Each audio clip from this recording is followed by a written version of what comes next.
Mes čia šiokią tokią struktūrą mėginom įsivesti, nes kai kurie jau nekantriai laukia, kągi čia tokio pasakysime, kaip pristatysime žmogų, kurio atveju banalu nebūtų pasakyti, kad nereikia pristatinėti. Galbūt tiesiog kai kurie iš klausysiančių įstrigę yra tam tikroj paauglystės stadijoje, savo vaikystės sentimentuose ir Justina tiesiog įsivaizduoja, kaip kad aš, jį geriausiai atsimenu, kaip 2006 metų realybės šou Dangus laimėtoja. Ir tai ir baigėsi jų kelias su Justinu, bet juk taip visai nėra. Tikrai nėra taip, tikrai nėra. Ir čia mes šiek tiek sugebėsim to kelio atskleisti, bet kad jau čia taip įsipatoginom, belaukdami, sentimentai užplūdo. Atsimenu, kaip pats dainavai Eltono Johno Can You Feel Love Tonight? Ir kaip po to tikrai tavo tas kelias su tuo pusiau tokiu baritonu, operinė ambicija vis dėlto pasuko į muziką. Čia aš dabar svaidau. Tu matau, džiugai čia pasiruošęs. Tai aš pasiruošęs tik tai. Daugiau apie mane žino negu aš pats. Tai čia jau dažnas tau tą paliudytų. Bet mano tiesiog mintis tokia keista paralelė, kad tie 26 metai, ten aš 8-okas, praeina kiek čia, 15 metų ir mane keliai atveda į tavo tėviškę Druskininkus. Ir dabar va štai 2 metai, kaip aš į sielas atvažiuoju būtent iš kurorto. Gyveni Druskininkuose? Taip, bet šitas pokalbis ne apie mane. Sveikinu. Aš jau tau pavydžiu, jeigu nuoširdžiai. Tai tu turi namą, sakė, Palangoje, tai aš to pavydžiu. Ai, namą jau dabar. Taip, bet mes į šitą festivalį... Svarbu, jūs kalbėkit. Taip, santykių... Tai ką man tą papasakot, brolau? Ne, tai yra Vitalijus. Ką tau, Vitalijų, papasakot? Tiksliai aš esu. Taip, Vitalijus Narševič. Nežinau, man pagrindė domina tiesiog muzikos klausimai, Čia toks renginys, ar pavyko tau kažką paklausyti, čia būnant, ar teko paklausyti? Bent jau pamatyti. Teko, žinok, nuoširdžiai teko, tai jau 7 val. Jau į salę, tikrai labai gražiai, geras renginys šiaip, labai didelis maštabas, hebrai filmuojat ir ko jūs šiek tiek nedarot, muzika yra įdomi. Muzika visada yra muzika turi įkvėpti, tai čia muzika daro savo darbą.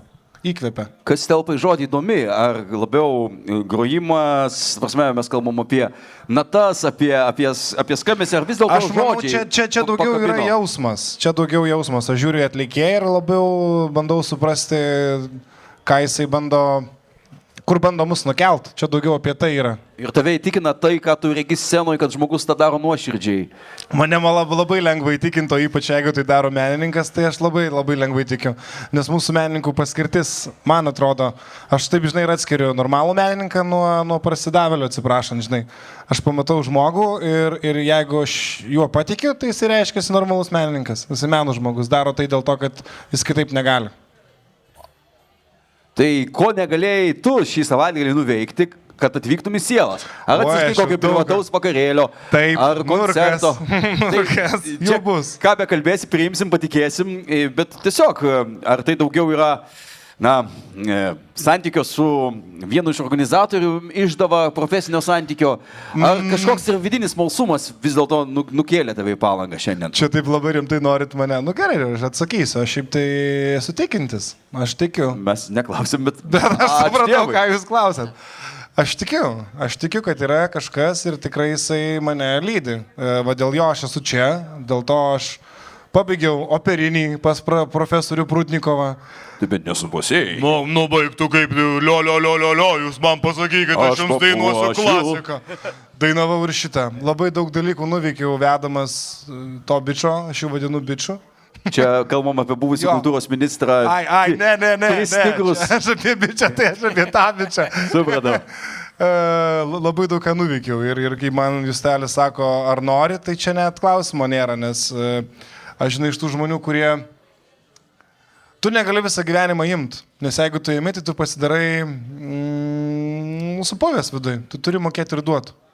Tai aš stengiuosi, žinai, ir paimt, kas man duota, bet ir pabandyti ir kažką duoti. Pasidalinti. Tai čia tie, kas mus dabar girdi, tikrai nesijauskit, kad mes tiesiog nustvėrėm už pakarpos Justiną Lapatinską ir sakom, ateik pakalbėk, ką čia veiki. Ne, Justinas 9:30 užvers šių metų Sielų festivalio muzikos sceną kaip pagrindinis vakaro atlikėjas, dar liaudyje vadinamas headlineriu.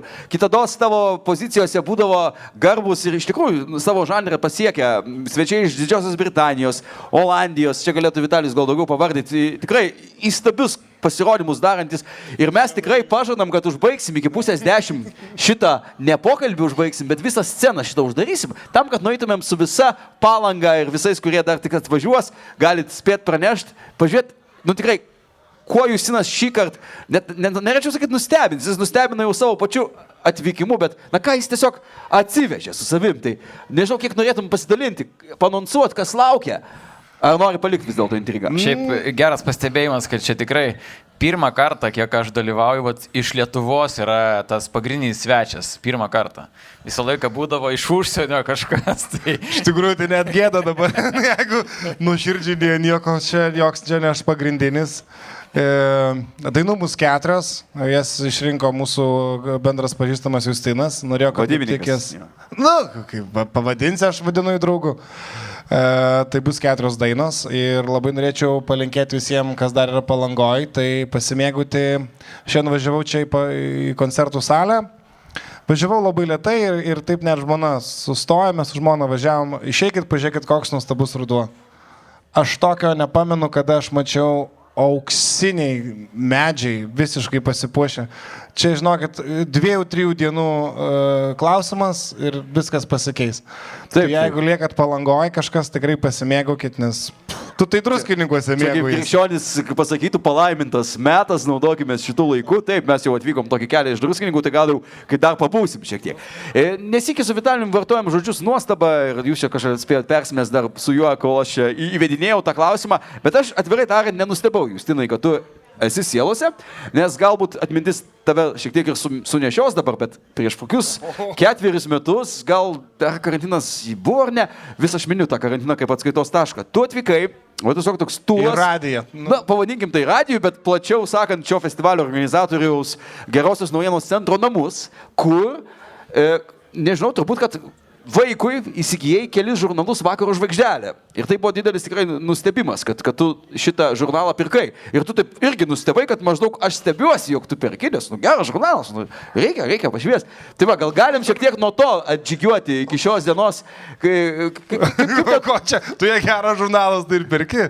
Taip, bet aš kažkaip matau daigelius va tam vaikiškam žurnale tavo vizito čionais, tavo pasirodymą. Ne, iš tikrųjų, tai mano vizito čionai yra Biblija vaikams, iš tikrųjų. Aš pats turėjau Bibliją vaikams, tai buvo tais laikais daug knygų neturėjau. Jo, tą mėlyną aš ją vis dar turiu savo dukrom padovanojęs. Ir čia yra viskas. Čia yra pradžia. Čia galim pradėti. Taigi tai buvo gūdus 87-ieji. Druskininkai. Jo, sunkvežimiais. O šia mafija. Mažas berniukas statė pilis, tada berniukas iš 4 aukšto eidavo ir jas griaudavo. Tai mes buvo amžinas, konfliktas. Aš išeidavau, pastatydavau, iš 4 aukšto nubėgdavo, sugriaudavo, tada aš vėl išeidavau, pastatydavau ir dieną taip 8 būdavo pilis, pastatomas ir sugriaunamas. Ir visą laiką tarpuose buvo Biblija vaikams paskaitoma. Šitą pasakojimo meną žmonės, istorijų pasakojimų mes girdime, kad užtenka tiesiog žmogui duoti pasidalinti ir jis tikrai mus pavedžios savo atminties užkaboriais ir va, gal išeisim į šviesą į tą Vakaro žvaigždelę, kai tikrai buvo toks, paliudijimas, kad žmonės ateina tiesiog įsigyti turinio, kokybiško turinio, o šiandien atvyksti su ne visai savo būdingo amplua. Aš jau prašiau Justino Stanislovaičio, kad parūpintų pavasario žiedą, bet girdėjau, kad bus 4, tu pats pasisakei, dainos. Tai dainos ar labiau giesmės, kaip pats galvoji? Nes čia tuose savokose gaudytis ir mums kartais būna sunku. Kada čia šlovini, kada garbini, kada gėdi, kada dainuoji, kada groji, kada tarnauji. Bet per laiką išmokstama. Tai tiesiog įdomu, kas tai per kūriniai? Bent vieną. Tai aš galiu pasakyti patį man brangiausią kūrinį, ko gero, nes kiti 3 yra brangus, bet jie yra naujai švieži, tai gali būti ir klaidelių. Nieko tokio. Dar jo laiko parepetuoti. Tai aš jau dariau tai. Jau daug kartų dariau. O pats geriausias kūrinys, kurį šiandien dainuosiu, tai yra Walking in Memphis. Tai yra... Aš net nežinau, kada aš ją išmokau, kodėl aš išmokau. Irgi sakau, gal tas bičas liepia išmokti, tiesiog aš ją išmokau. Bet tas Walking in Memphis toks one hit wonderio kūrinys. Ko gero. Tas muzikantas ne per daugiausiai išgarsėjo, bet pati daina buvo daug sykių perdaina. Matot, tai va, Justinas griauna dar vieną įsivaizdavimą, nes aš maniau, kad tarp tų 4 gabalų bus bent vienas toks, kurį galime įvardinti be Sarmatos krikščioniškos muzikos. Nesuprantat, kai kurie muzikantai mėgsta žinią savo inkrustuoti vidun į tekstą, taip, kad kiti nesuprastų, ar čia apie Dievą, ar čia apie ką, bet tu pasirinkai tokį visiškai, kaip sakyti, žanrą, kur labai jau reikės atidžiai su padinamoju stiklu sekti ir ieškoti tų prasmių. Aš žinokit, linkiu nieko čia nesekt, tiesiog irgi užsimerkt ir tiesiog pasiklausyti. Mano taip, nes šeštadienio vakaras, kur taip. Mano vaikai lanko, žinai, krikščionišką mokyklą ir ten visada sako, kad jeigu tu moki dainuoti, tai jau tu šlovini Dievą ten 100 kartų daugiau. Tai aš, žinai, ten irgi nelabai ten gilinausi, kas ten per tekstas, ką jis ten daro, kurioje ten vietoje reikia kristi ant kelių, kurioje ten reikia rankas į viršų. Tiesiog aš išmokau ir aš žinau, kad tos dainos yra parašytos Dievui, ta prasme, ir kodėlgi jas reikia gerai sudainuoti. Tai va, tą Justinas ir turėjo menį, sakydamas, kad atvyko dalintis. Jam tai atsėjo ne tik kelionę, ne tik tai pasiruošimą tokį fizinį, kaip mūsų kiekvienas, išsirengti į Palangą, bet ir specialiai šiam vakarui, galima teikti, paremta programa. Taip. 4 kūriniai, aišku, tik nuo mūsų plojimų priklausys, ar tas skaičius paaugs. Bet Vitalijus, visą šį pokalbį masto, ar pateks, praeis... Tau neleidžia čia įsiterpti, ar XFM rubrikos Vitalistas filtrą. Uždominavęs. Aš jau porą metų nebekalbu radijui, tai man čia proga atsigauti. Bet Vitalijus, jisai svarsto... Online jūs įjunkit ir palikit. Tokį klausimą, kuris tiktų į... tokio, ieškantiems žmonėms skirto radio eterį, kad tu galėtum ištransliuoti Justiną su ramia sąžinė, kad nepaskambins kas nors. Ką čia Justinas veikia? Kur jo krikščioniška kūryba? Kad už jį kalbėtų jo paties atsakymas. Kadangi Justinas paminėjo pats, kad nepaslaptis, kad jis tikintis, tai man asmeniškai tiesiog tada įdomu paklausti tokio dalyko, kad kada tavo gyvenime buvo tas lūžio taškas, kada tu supratai, kad tu esi, tau reikalingas tas kažkas aukščiau arba nežinau, ar kad tau tai daro įtaką? Žinok, visą gyvenimą. Mano močiutė buvo religinga, mes ėjome į bažnyčią, čia labai ilga tema, žinok. Kažkaip dabar į bažnyčią nevaikštau, labai ilga tema, aš čia galėčiau, žinok, plėstis. Aš bandžiau ir susituokiau bažnyčioje irgi, galiu papasakoti daug nelabai gražių istorijų apie kunigus. Aš dainavau, reiškia, chore bažnyčios, tada aš važinėjau daug tiesiog bažnyčioje dainuoti, sutuokdamas poras. Mano, žinai, visa vaikystė buvo surišta su bažnyčia. O dabar tas lūžio taškas, jisai tiesiog atėjo, supratau, kad nenoriu nieko įžeisti. Tikrai nieko nenoriu įžeisti. Aš Dievo bažnyčio jau nebeieškau. Aš ieškau Dievo, kitur ieškau Dievo. Aš ieškau Dievo savo vaikuose. Man kartais būna sunku, aš žinau, kad aš su juo pasišnekėsiu, jis man nieko neatsakys. O galėtų kartais atsakyti. Bet jis man, kad ir šiandien parodys gražius lapus, rudeninius, jis parodys, žinai, kitaip. Ir galbūt tave patį tokį, sakykime, netobulą įrankį ar indą pavers atsakymų kitiems, kurie... Netobulą, netikėtai. Čia mes ne apie išorinę išvaizdą kalbam, bet tie, kurie visiškai tik patraukti galbūt tavo vardo pavardės kombinacijos ir suvedę ne tik Google, bet ir savo atmintį, kad ką jis veikia sielose, tokia namie ateis ir išgirs gal tiek tave, tiek ką nors daugiau, tiek tai, ko net negalėtų tikėtis. Tai aš bent jau to ir linkiu, kad mes nustebintumėm ne pačiu Justino Patinsko faktų buvimo, bet tuo, kas dėsis per jo pasirodymą, o tai jau ne mūsų valiui. Ir ne mano, ir ne Tomo, ir ne Justo. Kas bus, tas bus, žinokit. Tai čia tavo scenos partneriai. Taip, visiškai mes repetavom vienaip, o dabar mes susitikom, sakom, o pažiūrim iš tikrųjų, kaip čia bus. Pažiūrim, ne? Jo. Pasakytų... Viską tentas. Ir sakau, jūs čia tokie visi atsipalaidavę, nes šiaip aš daug būnu renginiuose, tokie vis da įtampa. Visur visi susikaustę, ten operatoriniai, vieni ant kitų rėkia, čia jung antrą, jung trečią, čia ateinu. Tai viskas gerai. Operatorinė, va ten tiesiai, kur buvau. Ai, buvai. Žiūriu, žinai, vedėjus čia kažką šneka, tai viskas gerai. Aš atsiminiau Vitalijų. Žiūrėk, irgi. Gerai. Tai mes jau praradom viltį, suprantat, čia to moko irgi tikėjimas, kad žmonės vilčių negali dėti. Ir tikėjasi, kad bus sustatytas grafikas, visi viską ateis laiku, bet taip neatsitiko, ką darys. Bet aš atsiminiau Vitalijų tavo klausimą apie apskritai santykį, santykis labai toks įpareigojantis žodis, bet ryšį dar labiau. Žodžiu, ar tu esi ką nors girdėjęs tokią savoką krikščionišką muziką iki šiol? Gal, pavyzdžiui, atseki savo diskografijose, tiksliau fonotekoje ar kažkokiuose įpročiuose, kad tu užtaikė ant tokio gabalo, kuris paskui paaiškėjo, kad čia kažkas apie Jėzų ir kažkaip tave taip... Oi, tai čia, žinok, gal net turi mėgstamą kažkokį tai atlikėją, nežinau. Aš vienu momentu, žinok, labai klausau krikščionišką muziką, buvau pasnėręs į gospelą, gospelas tai visiškai mane išneždavo iki kitos platybės, daugybę balsų.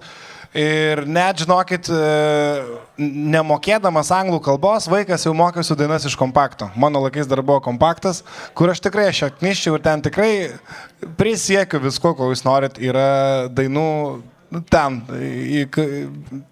parašytų tenai, tikrai. Vertikalė. Taip, tai čia gal patiems... Ir dabar bandau net atsiminti, žinok, nuoširdžiai, bet reikia dar 4 dainas šitas atsiminti. Ai, reikėjo šitą klausimą suderinti iš anksto, būtų Jusinas čia ferverkų pašaudęs. Nes šiaip iš tikrųjų paminėjai gospelą ir mums šiandien staigmena irgi ištiko jau 2 metais iš eilės.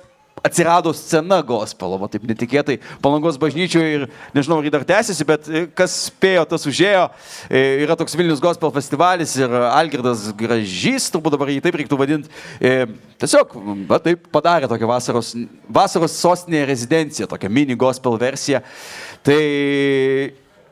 Galbūt pats turi kokių ambicijų, pavyzdžiui, kaip kadaise Girmantė Vaitkutė arba kiti tavo scenos partneriai, sutiktieji, prasilenktieji, kažkaip, Linas Adomaitis, tarkim, juk dabar realiai su gospelu važiuoja visą naują programą, gal turi kokių, jeigu ne ambicijų, tai užmojų, norų ir tau nebūtina atsakyti, jeigu taip nėra vien tam, kad patenkintum čia klausančius. Ne, žinok, atsisakiau melo, siūlau visiems atsisakyti melo, tai paprašiau gyveni.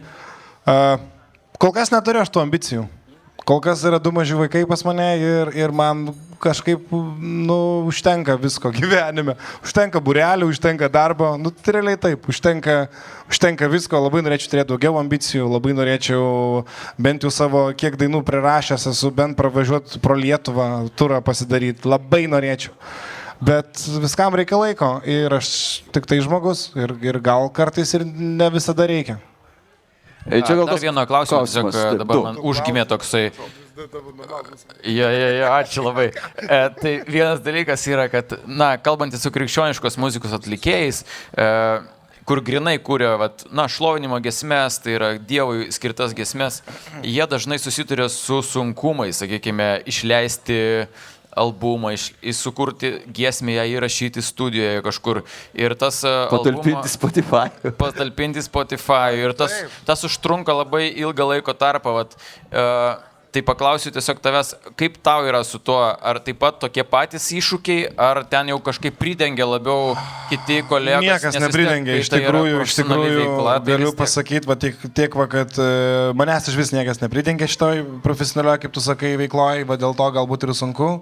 Labai daug bandžiau dirbti su vadybininkais, bet visiškai kažkaip, kito kalibro žmonės, su kuriais, mokusi per gyvenimą mokusi dirbti ir bendrauti su tais žmonėm, kuriais noriu. Tai dėja, kol kas vadybininkų normalių neradau, kurie ir padėtų, pramušti dainas. Kas padeda? Tai padeda artimi žmonės, padeda artimi draugai, kurie priverčia daryti, kurie priverčia eiti į priekį, Negalvok, kad taip lengva. Oi, sugalvojau čia, rytoj nuėjau į studiją. Užsimaniau, tada kalu į tas durelės tuksenu, nieks netidaro, tada randu kitą studiją, įlepu per langą, įrašau. Taip, žinau. Žodžiu, intensyvus darbas atsiperka, taip reikėtų suprasti tiesiog. Taip. Nes kartais atrodo, kad kiti atlikėjai turi tokį lūkestį, kad vos turėtų kažkas nutiesti kelią, padėti ant lėkštutės. Niekas nenuties. Jo, iš tikrųjų, pats turi verštis iki to ir tada atsidarys tos kažkokios tai durys. Net nemanau, kad atsidarys, žinok. Net neatsidarys, turi išlaužti duris. Man du badingi. Ne visada reikia išlaužti. Ta prasme... Net nežinau, kaip čia pabaigti, žinai, mintį. Žinai, atrodo, kad lipi laiptais ir šiaip tai, kai pasižiūri į save prieš 5 metus, tai tu esi jau palipėjęs ganėtinai aukštai, bet tai tu supranti, kad čia dar tik tai kelio pradžia. Tai ta, žinai, ir su visa karjera, su viskuo čia, kad ir kas yra jau pasiekę labai daug, krisi į apačią, eisi į viršų, jeigu jie bus susireikšminę, tai jiem tik bus sunkiau, o aš manau, kad taip nereikia daryti. O dabar vis tiek esi labiau kaip, jau skaitais vis tiek patyręs atlikėjas, aš sakyčiau. Kokį tu patarimą duotum, pavyzdžiui, savo pačiam, kad ir jeigu 10 metų atgal būtum, kokių klaidų nedaryt? Oi, čia mano, matai, gimtadienis buvo 4-dienį, tai aš savo daviau tokį vieną patarimą. Aš daviau savo patarimą pasitikėti savo vidiniu balsu, nes jis manęs niekada neapgavo. Labai daug kartų buvo, kad aš jaučiau tokį, žinai, vidinį šneki su žmogum ir tau sako vidus, čia ne ta, žinai, čia jis tave apgaus, čia jis tave išmurdys, o ta, žinai, gerumas, nu tai gerai, darom, dirbam. Tai aš savo ką jau pasakiau, jau 3-dienį visą naktį kartojau, pradėk tu pasitikėti savimi. Pradėk pasitikėti savo vidum, jeigu matai, kad kažkas ne taip, tai ko gero taip ir yra, žinai, taip. Būtų per paprasta viską suversti į perfekcionizmo fastus. O Red Hot, psichologų turim, Red Hot Chili Peppers projektas būtų tarp tų 10 metų įvykių. Būtum ėjęs dar su tuo keliu. Aš nei vienos savo roko klaidos, atsiprašau, tikrai visas, daugybė su pridaręs klaidų, visas kartočiau, nes wow! Ir dar kartą pakartočiau. Los Palangėlės, Teizin, Los Palangėlės. Ir daug aš nemanau, kad, žinok, buvo tai klaidos ar kažkas tokio. Tai tiesiog, come on, turėjom labai gerą jaunystės laiką. Taip, kam nepaštaigė. Aš kadangi žinau, kad Vitalijus vis tiek stengsis sukarpyti, parengti laidą taip, kad jį išeitų į eterį, jai reikia tam tikros logiškos įžangos ir aš manau, kad turiu pasiūlymą, nuo ko pradėti. Taigi, Justinai, drįstu tamstas pasiteiraut. Ar šiuo metu jūs gyvenate ir išgyvenate iš muzikos? Ne, šiuo metu aš dėstytojauju, aš esu Vilniaus kolegijos dėstytojas, turiu 12 studentų, dirbu normalų darbą, tada vežioju vaikus į būrelį, tada pakoncertuoju, tada vienu žodžiu prisidariu daug darbo, ariu kaip nežinau kas, nes man atrodo taip reikia nugyventi gyvenimą. Ar atsakiau į tavo klausimą? Taip, šitą mes tikrai dėsime pačią pradžią rubrikos. Ar dažniausiai užsakymai, kvietimai koncertuoti siejasi su paties kūryba, autorinė, ar vis dar pasitaiko ir to, ko čia sielose apstu, tai yra perdirbinių, liaudiškai vadinamų coveriais? Taip, aš galiu pasakyti tau irgi atvirai, kad ko gero jau dabar pradedu suprasti, kad reikia daryti savo autorinę kūrybą, bet dėja, o galbūt ir ne dėja, važinėju po Lietuvą su keletu savo dainų, tarkim, programų yra 18 kūrinių, tai 5 yra mano, o visi kiti yra coveriai, bet tai yra daugiau lietuviški coveriai, tokie kaip Marijonas Mikutavičius, Kastytis Kerbedis. Aš darau tai, kas man patinka, kas yra Lietuvoje kokybiški atlikėjai ir dainuoju žmonėms. Žmonėms tai patinka. Keisčiausia, žinai, kad kai aš žinau savo programą, kodėl ta daina yra tenai, tai man yra labai lengva ištransliuoti ir žmonėm visą, kiek buvo koncertų, medinės grindys. Visi praėjo labai gerai. Visi labai gerai praėjo, nes man patinka. Taip, programų yra įsidisai, yra vienas kūrinys, jis turi būti. Ir aš savo darbą, kadangi galvoju, kad koncertai yra skirti daugiau šviesti žmonės, tai aš ir dėl to ir dainuoju daugiau lietuvių kalbą, nes man patinka lietuvių kalba lietuviškai ir ten tik porą užsienietiškų yra. Bet šiandien bus kitas santykis. Šiandien bus santykis kitoks. Gerai, dėl to labai laukiam. Ir aš noriu įvardyti, kad ką tik matėme, tapome liudininkais akimirkos, kai Justinas tiesioginė žodžio prasme nusilenkė publikai, nes kai aukštos kvalifikacijos dainininkas renkasi dainuoti repertuarą, kuris limpa liaudžiai, tai tikrai parodo, kad jis tiesiog nori duoti žmonėms tai, ko jie tikisi. Nori pasilinksminti, tai ir dainuoji tą, ką bet tai tave kviečia dėl to. Prasme, tave kviečia dėl to, kad jie nori atsipalaiduoti, nes tas gyvenimas tikrai yra sunkus. Ar bus prieštaraujančių? Nu, jo. Tai mes duosim žodį publikai, tik tai paskutinis iš banalių tos klausimų mano tos serijos, gerai? Ar jau ar pradedu kažkaip negerai, bet galbūt jau atsirado tamstos karjeroje tokios šventės ar tokie užsakymai, kuriems kategoriškai teigiate ne.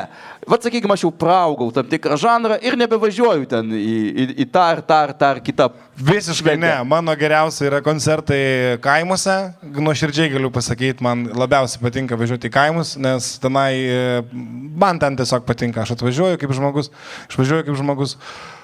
Dainuoju ir vestuvėse, dainuoju visur. Pas mane nėra, mano darbas nėra, žinai, pasakyti, kad aš jau geresnis negu tai. Ne, mano darbas dėja yra dainuoti, aš esu dainininkas, dainuoju tai, kas žmonėms patinka ir turiu svajonę kažkada pravažiuoti su savo dainom. Viskas. Čia... Tai lieka tik linkėti, kad įsipildytų šis lūkestis, šis galbūt ir tikslas. Ir žvelgime į taip gausiai mūsų papildžiusius klausytojus, žiūrovus, jau matau traukėsi iš karto. Vitalijų, jūs norit klausimą pateikti iš publikos? Tiesiog norėjau paskutinį tokį... Taip, pabandyk, tavo čia bus ketvirtas. Tu susikaup po publikos, jeigu nepavyks. Aš skaičiavau tavo klausimą. Atviras mikrofonas vienam klausimui. Mes juos taip ištempsim, kad gausis kaip 16. Bet tu sukarpy, kad tu ten tik tu kalbėjai. Taip, kad būtų 16 okay. Karolina. Justinai, koks jūsų santykis su Dievu? Geras. Ta prasme, aš juo tikiu. Aš kartais juo abejoju. Aš turiu tam tikrų klausimų, kur užduosiu nuėjęs.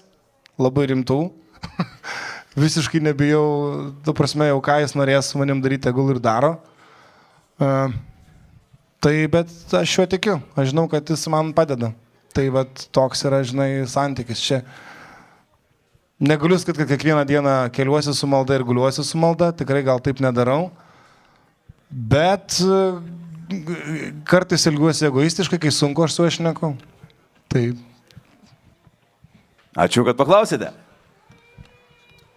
Paskutinis mano prašymas, gal galima kažkokį palinkėjimą mūsų klausytojų, kas klauso būtent mūsų auditoriją, ko galima būtų palinkėti jai? Labai norėčiau palinkėti tikėti vienas kitu pirmiausia, padėti vienas kitam, nes religija ir visa kita tam ir sugalvota, kad žmogus mažintų egoizmą, padėtų vienas kitam ir atsisuktų į žmogų, kuris kenčia, kuriam sunku. Ypač tais laikais, kai mes matom, kokius nuostabius dalykus daro Foxpay ir tai prasme tikrai, koks yra baisus pasaulis, tai reikia daugiau tikinčių žmonių, kurie padėtų, nes mes kaip tik ir žinai, atstojam tą šviesą bandom kažkiek dar, žinai, parodyti, nes pasaulis tikrai visuomenė yra mūsų šiuo metu labai tamsi. Tai tas mano ir yra, tiesiog palinkėjimas, tikėkime vienas kitu ir tik tai mes kartu galime, kaip ir tu sakai, ir dainą išleisti, ir į kitą etapą gyvenimo pereiti, tik tai su gerai žmonėm. Jo, kad, taip sakant, kad tamsa nelaimėtų, reikia tik tais to, kad geri žmonės kažką darytų. Darytų, o ne tylėtų, žinai. Štai tokioje šviesia, padrasinančia vilties žinia mes ir palydėme plojimais Justiną Labatinską, sielų. Žiūkai, linkėjimai druskininkams. Būtinai Kaip aš nuvešiu. pasiilgau.